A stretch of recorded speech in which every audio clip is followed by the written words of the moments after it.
Good day and welcome to the Child Welfare Capacity Building Center for States Protective Capacities and Protective Factors, Common Ground for Protecting Children and Strengthening Families infographic conference call. Today's conference is being recorded. Before we begin, I would like to turn the call over to Ms. Meredith Pochilli. Please go ahead, ma'am. Thank you and good afternoon, everyone. Thank you for joining us and welcome to today's webinar. This webinar is interactive and includes several polling questions. All attendees will be muted for the duration of the webinar. However, we encourage you to type any questions into the Q&A pod. This webinar is being recorded, and both the recording and infographic will be emailed to all registrants at the end of the month. If you experience any technical difficulties during the presentation, please contact Christy Stankovich at the email address listed on the screen, or feel free to send us a message through the Q&A pod. So with that, I'd like to turn it over to Quincy Wilkins of the Capacity Building Center for States. Good morning and afternoon, everyone. I'm Quincy Wilkins with Capacity Building Center for States. I'm the Program Area Manager for Child Protection in Home and Family Preservation areas. On behalf of the Center, we welcome you to Protective Capacities and Protective Factors, Common Ground for Protecting Children and Strengthening Families infographic webinar. We're happy you have joined us today. And if you were on the call on Thursday or attempted to join us on Thursday, we apologize once again for not being able to complete the webinar at that time. Also, we're very happy to have Children's Bureau Federal Program Officer Sharon McKinley on the webinar. Thank you for joining us today. I'll now turn it over to Kathy Sims to introduce herself and our presenter, Theresa Costello. Kathy Sims is the Program Area Advisor for Child Protection, Family Preservation, and In-Home Services at the Capacity Building Center for States. Hello, everyone. Thanks for joining us today. I have the great pleasure of introducing our presenter today, Theresa Costello. I know this is a name that's very familiar to many of you. Theresa is currently the Executive Director of Action for Child Protection and was formerly the Director of the National Resource Center for Child Protection. She has 30 years in the field of child welfare and has done extensive work on safety decision-making. She's also integrally involved in the work of Action to conceptualize the caregiver protective capacities concept. So I'm going to turn it over to Theresa now. Thank you, Kathy, and thank you, Quincy. And I'd like to thank the OCAN, Elaine Stedt. I know that she's not on with us today, but thank you for the opportunity to do this. And to the leadership of the Capacity Building Center for States, looking forward to having a chance to share some ideas with you today. And also thank you to the talented people who took the concepts and the content and turned it into the infographic, which you will get to see in just a couple minutes as we get into the webinar. But I think they did a really nice job of producing a visual way of understanding the relationship between protective capacities and protective factors. So I'm excited to share that with you today. So in terms of our purpose for this webinar, the idea is that we will give you a chance to see the infographic, and we will talk about the concepts of protective capacities and protective factors. Our objective is to show you the highlights and the common ground between these two frameworks. And I think it's important to point out that we don't see these as competing frameworks, but we see them as complementary. And as I go through this, I'll talk about the ways in which they work together in our larger system of child welfare. And at the end of the webinar, we're going to ask you to think about how you see the common ground and see that you might be able to use the infographic in the work that you do. We'll also have a chance to point you towards additional resources, because as a webinar with a limited amount of time, we're not going to go into all the depth that we could on each of these frameworks. So we'll make sure that you're aware of additional resources that are available for you to study the two different frameworks. And as I said, we're going to have a chance for you to think about how you might apply these. So a little bit of context for why we thought this webinar and the infographic in general was necessary. My experience in child welfare is over the years, I've had people asking me questions, whether it's a policy question or a practice question, It's not uncommon to have someone say, in our state we use this a concept of protective factors, and then I've also heard of other jurisdictions using the concept of protective capacities. Are they the same? Are they related? Do they work together? Those kinds of questions. And so when we started thinking about this particular infographic, we wanted to be sure that we were very clear about what are these frameworks and how are they complementary, where do they come from, and how can we think about using them in a complementary fashion across our child welfare system. So we know that there are different frameworks, and we're going to talk about those. We know that practitioners, in terms of safety, making decisions about safety, the primary conceptual framework which is being used is protective capacities. And we know that in the prevention realm, the primary framework that's being used is the protective factors framework, and that's used in the context of strengthening families, working to reduce risk, looking for ways to serve families, looking for ways to measure outcomes with families. So we see these two frameworks as being complementary, as I said, not competing frameworks. And the goal of both of the frameworks really, and our goal of our infographic, is to find and think about the common ground so that our work with families across the child welfare system, across the continuum, can be as effective as possible. So we'd like to start with just to kind of get a sense of what you might be using in your jurisdiction. We have 3 polling questions which we'd like you to answer, please. The first one is, are you currently applying caregiver protective capacities in your work? So if you could take a second to answer that question. Yes, no? Again, the question is, are you currently applying caregiver protective capacities in your work? Okay, so it looks like we've got most people have answered that question. Okay, let's end the poll on that one. About 86% of participants answered yes, and 14% answered no. Okay, and we have our next question is, are you currently applying the protective factors framework in your work? And the question is, are you currently applying the protective factors framework in your work? All right, and we had about 85% saying yes on that one. About 15% said no. The third question we have is, are you currently applying both the protective capacities and the protective factors frameworks in your work? Okay, so it looked like we had about close to 85% of you were saying you were applying either one, the protective capacities. Same thing for protective factors, and then about 70% applying both. About 30% of participants are not applying both. So we have a good number of people on the call that are familiar with either or both of the frameworks, which is excellent. So a little bit about the protective capacities framework, and what you'll see in the middle now is the infographic. And we're going to take a chance. You can see that it's scrolling a little bit. We wanted to give you an opportunity to see it so that as I talk through it, you have a sense of what I'm talking about. And so the infographic begins with the visual of the protective capacities framework. And what you'll notice about that is that it's got the picture of a person, an individual in the middle of that, and then around it, it's got the little bubbles that describe what the protective capacities are. So protective capacities are caregiver characteristics directly related to child safety.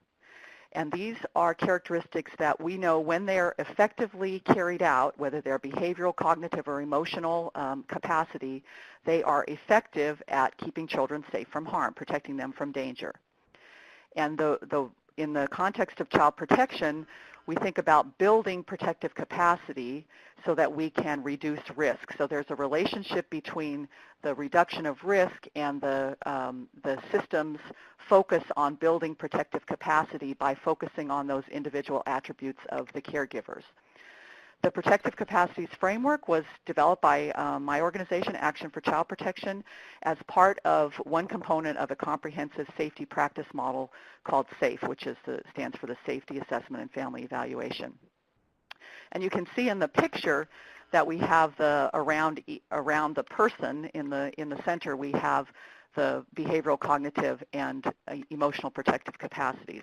And we're going to talk through what each of those are for just a couple of minutes so we have an understanding of what each of those concepts are. So behavioral protective capacities are those things that are associated with parents acting, parents doing. So when you think about actions or performance that result in protection against danger. And on the slide we have some examples. I'm not going to read all these to you, but this is just to give you an idea of behavioral protective capacity has to do with caregivers taking action, demonstrating impulse control, having physical capacity to protect and care for their children, having energy, being assertive, using resources to meet their child's basic needs. Other behavioral protective capacities are 1. Caregiver has a history of protecting. 2. Caregiver demonstrates adequate skill in fulfilling caregiver responsibilities. 3. Caregiver sets aside own needs in favor of the child. 4. Caregiver is adaptive as a caregiver. And 5. Caregiver supports the child. And when we think about the caregiver in the context of child protection, we think of it could be anyone who's in a caregiving role. It doesn't have to be, you know, the biological mother or the biological father. It's whoever is in the role of providing the caregiving for that child. Could be a grandmother, could be a mom, could be boyfriend, girlfriend, whoever it is in that particular role. So in the context of child protection, we're looking at those things that are associated with action and doing to protect children from harm or from danger. That's the behavioral protective capacity. On the next slide, we have a summary of the concept of cognitive protective capacity, and this is just as it sounds. It's about knowledge, understanding, and perception that result in protection against danger. And again, we have some examples. We have thinking about how a caregiver has a plan, can articulate a plan to protect a child, how they're aligned, how they have adequate knowledge to carry out those important tasks associated with caregiving. Reality-oriented, an accurate perception, so understanding a child's capacity, what are appropriate expectations for that child given their level of development. A really important part of cognitive protective capacity is the self-awareness of the caregiver, their own understanding of their limits, their boundaries, those things that might be triggers for them.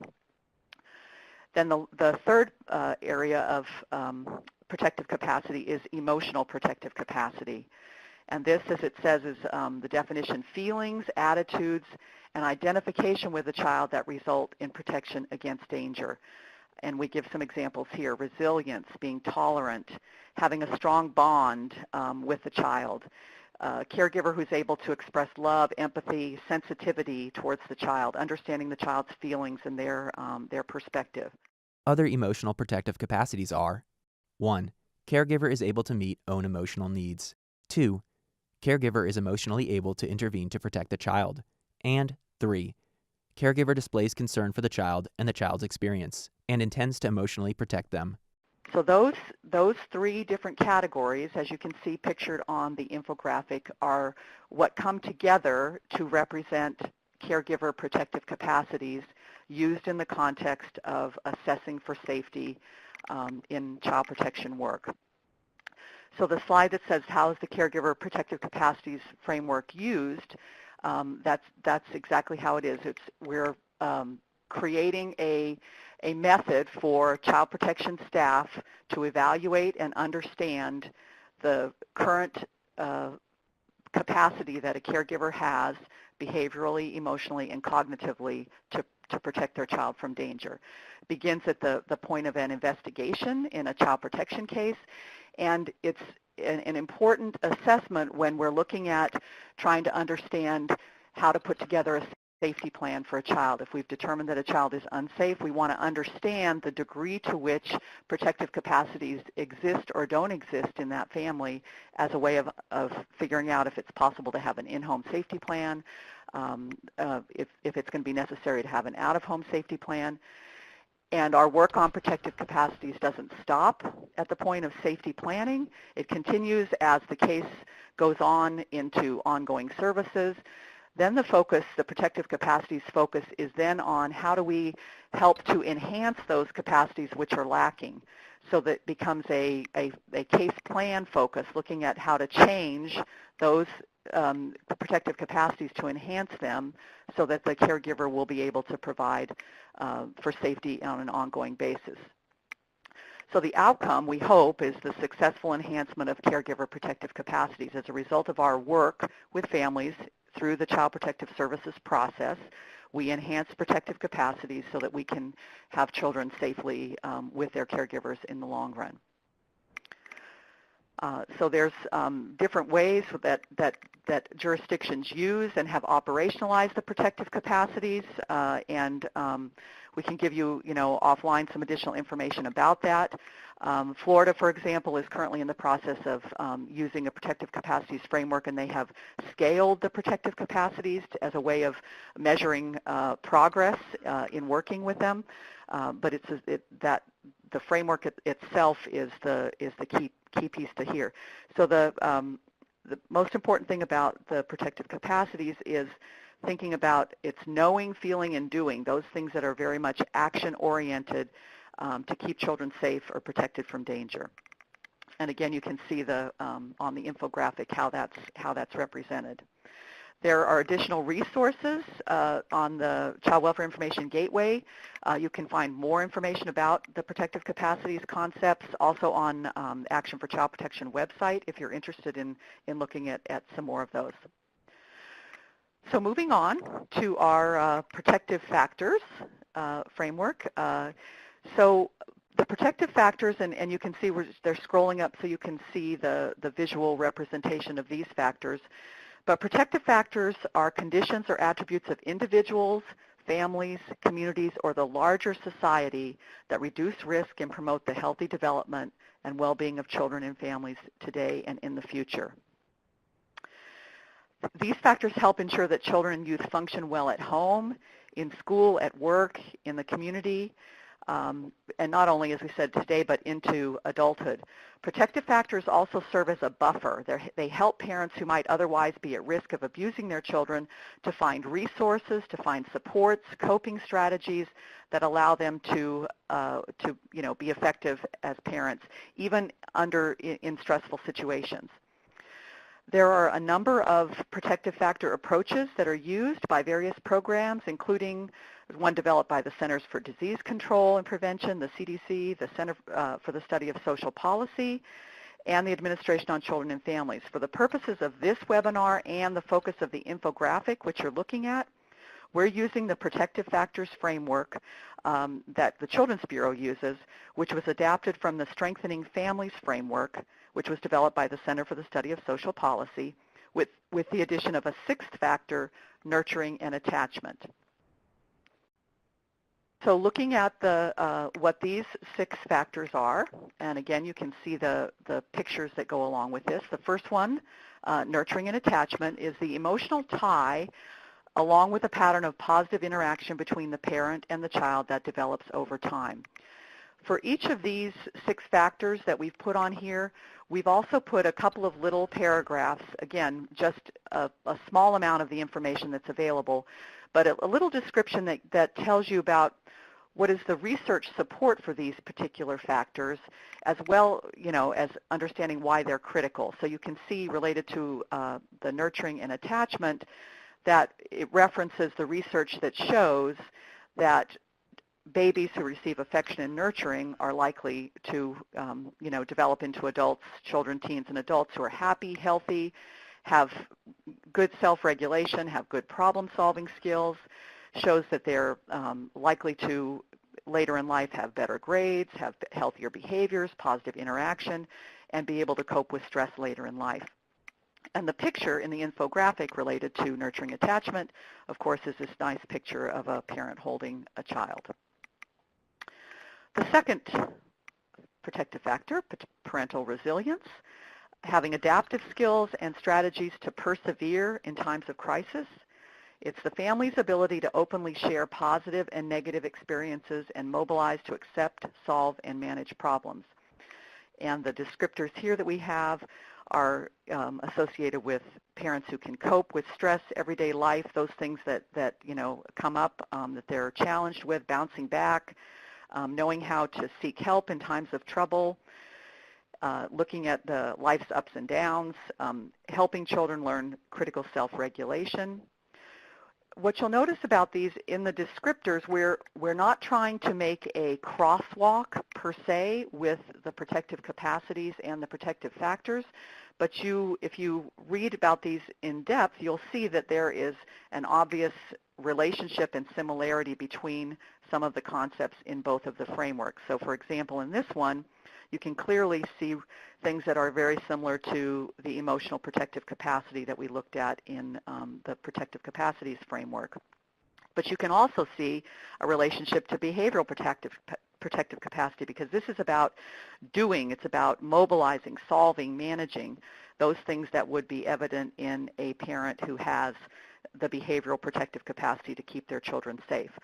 So as I said earlier, this is not about trying to show, that these are competing frameworks, but that they are in fact complementary and have some components that are very similar, as well as some components that are somewhat different because they're used for different purposes.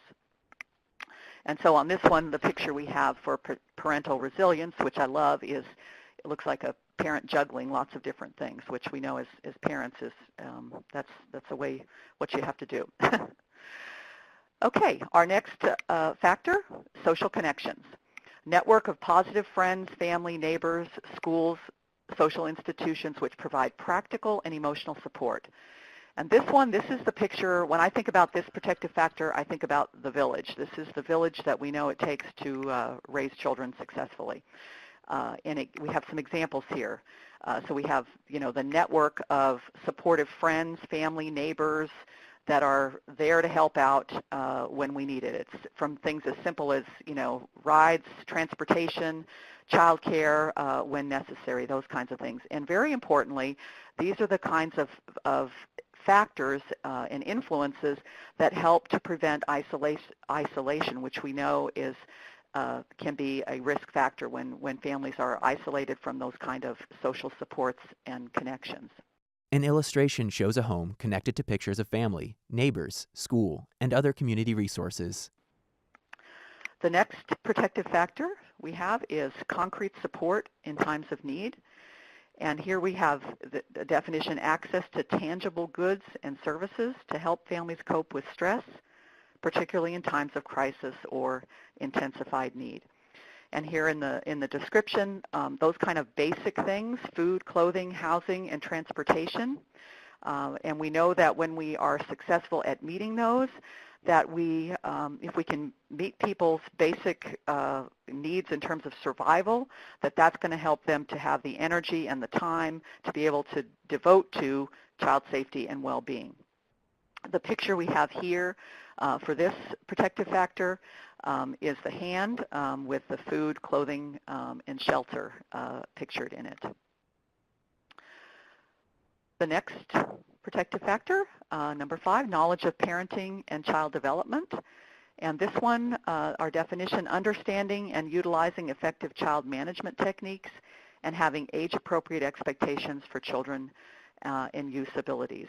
And again, this is one where you can clearly see a connection, a similarity, a complementary concept to the cognitive protective capacity, where we're talking about understanding a child's level of development and their particular needs.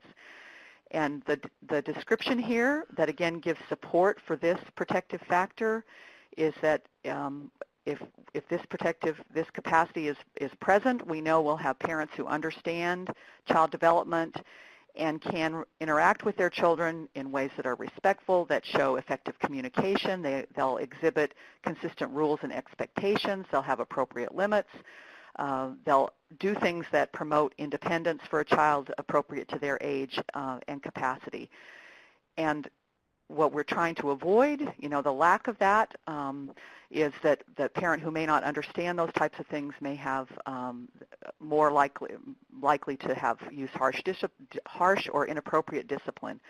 And the picture we have for this one looks like the different stages of child development, a child growing up from a child into an adult. The sixth protective factor, social and emotional competence of children. Our definition here, children's age-appropriate ability to regulate their emotions, engage with others, and communicate feelings. And here we have a nice description, children's emerging ability to form bonds, to interact positively, to have self-regulation of their behavior, communicate their feelings, solve problems effectively. And it's really about, understanding the individual's child's needs.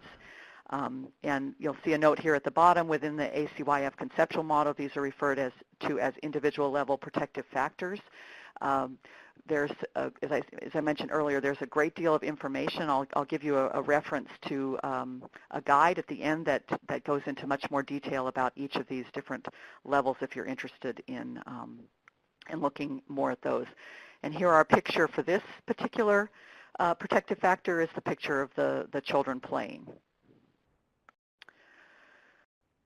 So then if you go down to, we have another one. We have two slides for this one, social and emotional competence of children. We also have a description here about again, the outcome, the result of children having social and emotional competence is that the parents, the caregivers, are more responsive to the children's needs, less likely to be frustrated and stressed as their children learn to communicate effectively, be able to tell them how they're feeling, communicate, what they need. So the result of social and emotional competence is described on that next slide. So those are the 6 factors, and now if we scroll to the bottom of the infographic, you'll see here's the part of the picture that we want to put together, which is the common ground. And as we think about, first of all, how the protective factors framework is used, that helps us to understand what the common ground is. So the protective factors framework has been used extensively in programs focused on child abuse and prevention. I know we have a number of folks on the calls that are associated with CBCAP programs. We're also seeing that framework used increasingly in other child welfare contexts, such as foster parent training, child welfare training programs, in practice models, in assessment tools, differential response strategies, and early childhood systems. In all these applications, the Protective Factors Framework focuses on prevention strategies based on building strengths with families rather than focusing exclusively on risks and deficits. We know that protective factors serve as a buffer against adversity, and when present in families, the likelihood of child maltreatment goes down. Protective factors are at the heart of a family-centered, strength-based approach, which moves practice from risk mitigation to well-being promotion. So the common ground, which we have pictured here now, we have the caregiver, the individual, in the center of the picture, and around it we have the 6 protective factors pictured. Both frameworks are strength-based approaches to assess, intervene, and serve families. Both frameworks work together, and they provide concrete concepts and tools that child welfare staff can use to help identify, assess, and serve families across the child welfare continuum. By promoting both protective capacities, which are the individual level protective capacities, and protective factors, which include individual, family, and community levels, we can ensure child safety and promote child and family well-being. A really important thing to think about is those of you who are on the call or maybe listening, when you're thinking about policy and program development, if you understand how both of these frameworks can be complementary as opposed to competing, that can help in guiding the development of policy and guiding the development of programs and thinking about how to use these, again, as we said, across the child welfare continuum. So our picture at the end that's got the common ground has just a summary paragraph that says both the things that I've said, strength-based can help us to promote individual level factors as well as family community level factors. So this infographic, as I said at the beginning, will be available to you for your use, and we're interested in hearing how you might think about using it.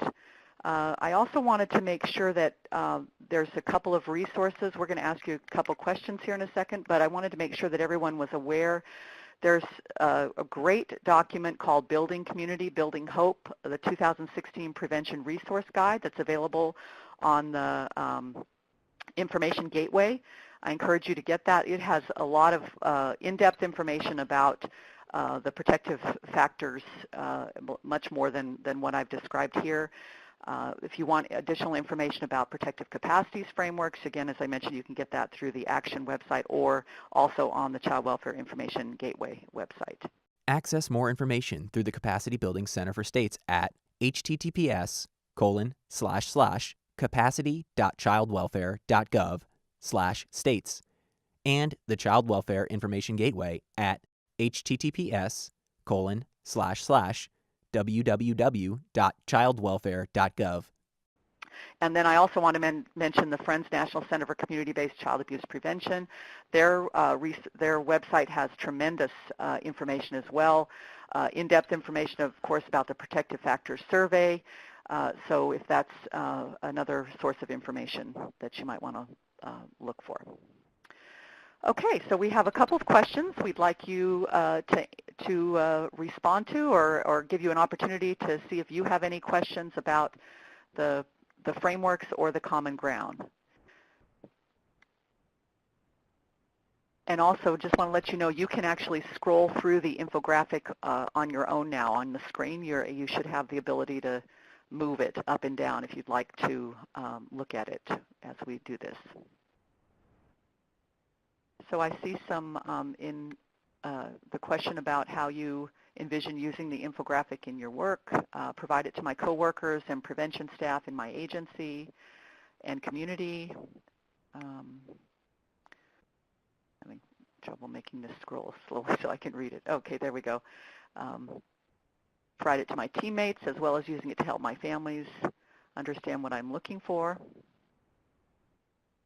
Incorporate in family assessments, good reference in several of my advocacy support work. See where this overlaps with our current practice model and if there are areas we can enhance by including additional information. Good training document, provide information to CBCAP Advisory Board. Apply in the field, present to staff in continuous quality improvement meetings every 3 months. That's a great idea. Provide our prevention policy specialists to use in guidance. Also our training unit can incorporate it into their curriculum. We can use to develop safety plans and treatment plans, assisting workers with developing safety plans, go over with families at case plan meetings, reinforce the work we're currently doing as a refresher for tenured staff and use as a basis to support staff training we currently do. Okay, I see a question that says, we are a state using the safety model, safety assessment, in addition to a risk assessment at the CPS level. Do you think that results in confusion for staff? I'm not sure if the question is about whether related to the infographic that results in confusion for staff, or just using safety and risk as concepts results in confusion for staff. I would just say in general, I mean, the purpose of a risk assessment is to have a broader understanding of those factors that contribute to the likelihood of maltreatment. That's the definition of risk. So it's not, I don't think it's necessarily doesn't have to cause confusion as long as staff understand what is the purpose of a risk assessment and how does it inform the work that they're doing, and they have some way of understanding what they do with that information once they understand what the risk factors are, and then that they understand that in a safety model, they're looking for those particular factors that represent present or impending danger, so they can create safety plans. So they can work collaboratively also, as long as staff have a clear understanding of what to do with the information, how they're related, but not the same. And I think you can see from the protective factors framework that it's very much compatible with a risk approach, understanding factors at the individual and community level, and those factors at the child level too. So it covers all those different categories. But of course, the purpose is to have a positive framework for understanding. So it's a strength-based framework that really goes to the point of risk mitigation and building on the strengths of families. So I don't know if that answers the question or not. Okay, looks like that answered the question. Okay, if there's other questions that anybody has, feel free. Or other thoughts you have about using the infographic, we'd love to hear those too. I think we're going to move on to looking at what upcoming events. I'll just finish my piece of this, since it looks like we have no more questions. Thanks again for the opportunity to do this. If any of you are in DC at the national conference coming up, come by the booth, our action exhibit. I'd love to see you and be happy to answer any more questions face-to-face. Okay. All right. Thank you, Theresa. So just a couple of little points about some upcoming events and products that's coming from the Center for States. On August 24th, the State Liaisons Officers Hot Topics webinar, Part 2, we'll be hosting that. So if you haven't registered, please do if you're an SLO. And likewise, if you're a Family Preservation or PSSF manager, on the same day, there'll be the Hot Topics webinar for that group of folks as well too. And so if you look on your screen where it says web links, there are 2 clickable links where you can register for those 2 events.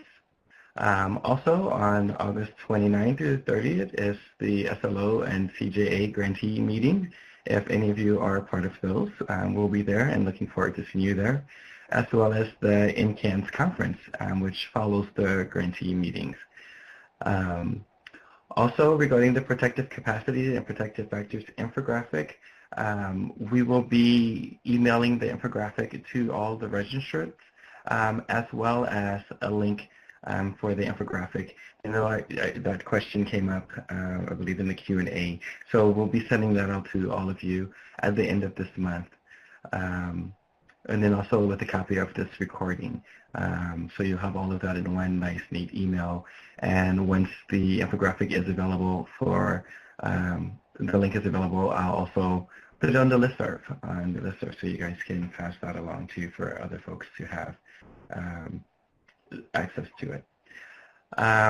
Also, just wanted to say that regarding CANTSD, if you have more interest in protective factors, they will have coming out addressing protective factors through the use of evidence-based programs, an introduction to practice guide, and that'll be coming out soon as well. And when it's available, we'll distribute it also on the listservs as well. So that's what's coming up for the Center for States for this area, and we definitely are hoping that you're able to join us. So with that, we're just going to go ahead and, I believe, close it out. Say thank you once again for joining us today in this webinar, and hope to see you soon. Thanks so much. Take care. Access more information about the Capacity Building Center for States at https://capacity.childwelfare.gov/states and the Child Welfare Information Gateway at https://www.childwelfare.gov.